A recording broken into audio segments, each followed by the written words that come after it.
in all of the double integrals we've done so far, the boundaries on x and y were fixed. Now we'll see what happens when the boundaries on x and y are variable.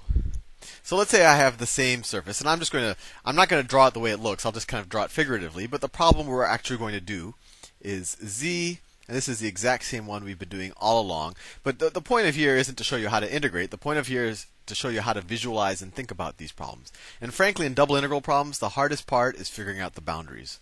Once you do that, the integration is pretty straightforward. It's really not any harder than single variable integration. So let's say that's our surface. Z is equal to xy squared. And let me draw the axes again. So that's my x-axis. That's my z-axis. That's my y-axis. X, y, and z. And you saw what this graph looked like several videos ago. I took out the whole grapher and we rotated and things. I'm not going to draw the graph the way it looks. I'm just going to draw it fairly abstractly as just an abstract surface, because the point here is really to figure out the boundaries of integration.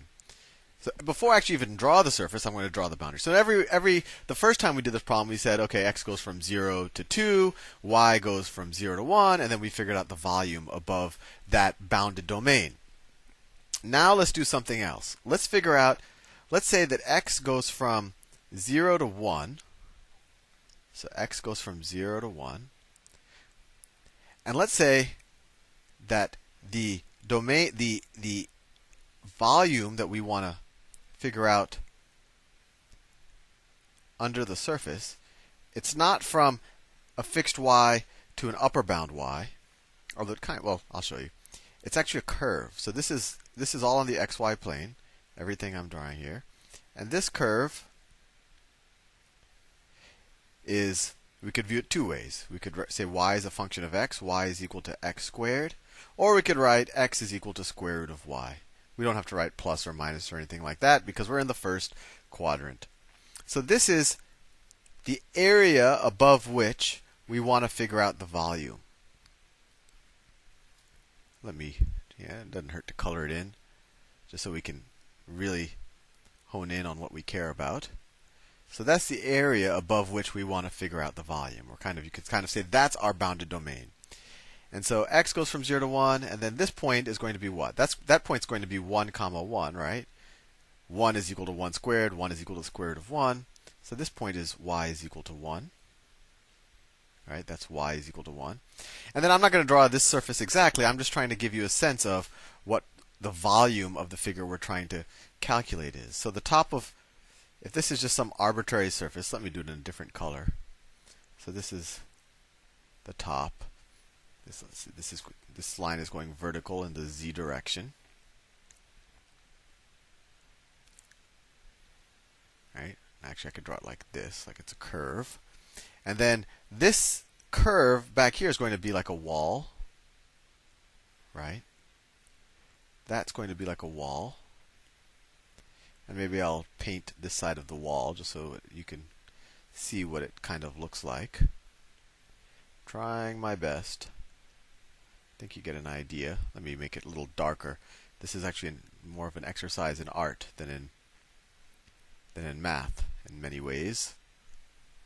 I think you get the idea. And then the boundary here is like this.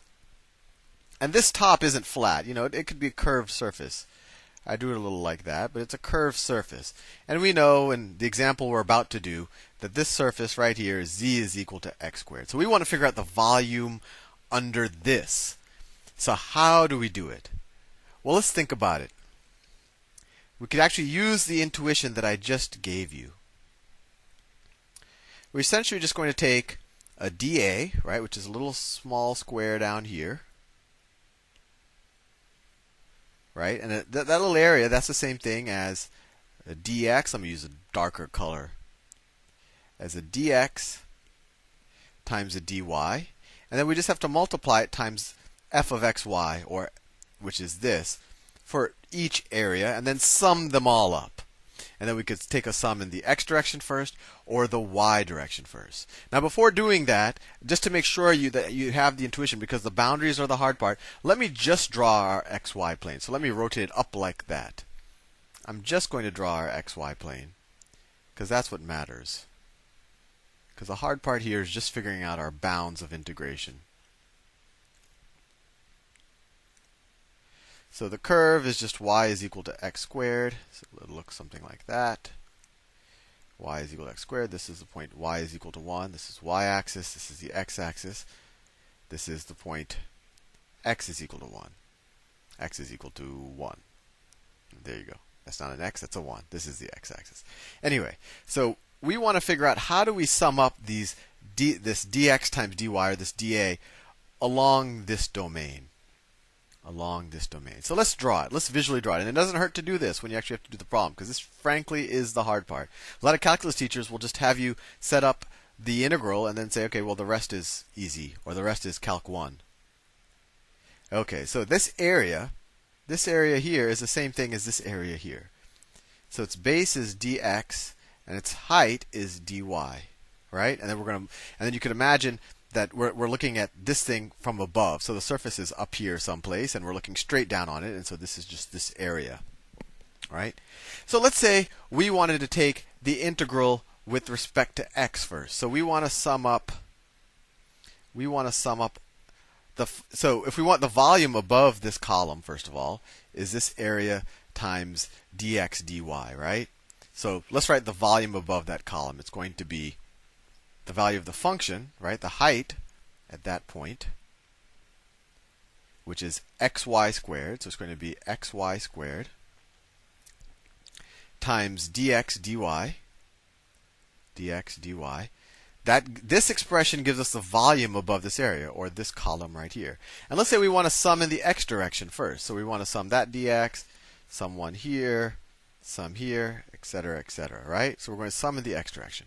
So my question to you is, what is our lower bound of integration? What is our lower bound of integration? Well, we're kind of holding our y constant, right? And so if we go to the left, if we go lower and lower x's, we kind of bump into the curve here, right? So the lower bound of integration is actually the curve. And what is this curve if we were to write x as a function of y, right? This curve is y is equal to x squared, or x is equal to the square root of y. So if we're integrating with respect to x for a fixed y right here, right? We're integrating in the horizontal direction first. Our lower bound is x is equal to the square root of y. X is equal to the square root of y. That's interesting. I think this is the first time you've probably seen a variable bound integral. But it makes sense, because for this row that we're adding up right here, the upper bound's easy. The upper bound is x is equal to 1. The upper bound is x is equal to 1. But the lower bound is x is equal to the square root of y, right? Because as you go back, like, oh, I bump into the curve. And what's the curve? Well, the curve is x is equal to the square root of y, because we don't know which y we picked. Fair enough. So once we figured out the volume, so that'll give us the volume above this rectangle right here. And then we want to add up the dy's, right? And remember, there's a whole volume above what I'm drawing right here, right? I'm just drawing this part in the xy plane. Right? So what we've done just now, this expression as it's written right now figures out the volume above that rectangle. Now, if we want to figure out the entire volume of the solid, we integrate along the y-axis, or we add up all the dy's, right? This was a dy right here, not a dx. My dx's and dy's look too similar. So now, what is the lower bound? What is the lower bound on the y-axis if I'm summing up these rectangles? Well, the lower bound is y is equal to 0, right? So we're going to go from y is equal to 0 to what? What is the upper bound? It's to y is equal to 1. And there you have it. Let me rewrite that integral. So the double integral is going to be from x is equal to the square root of y to x is equal to 1, x y squared dx dy, and then the y bounds, y goes from 0 to y to 1. I've just realized I've run out of time. In the next video, we'll evaluate this, and then we'll do it in the other order. See you soon.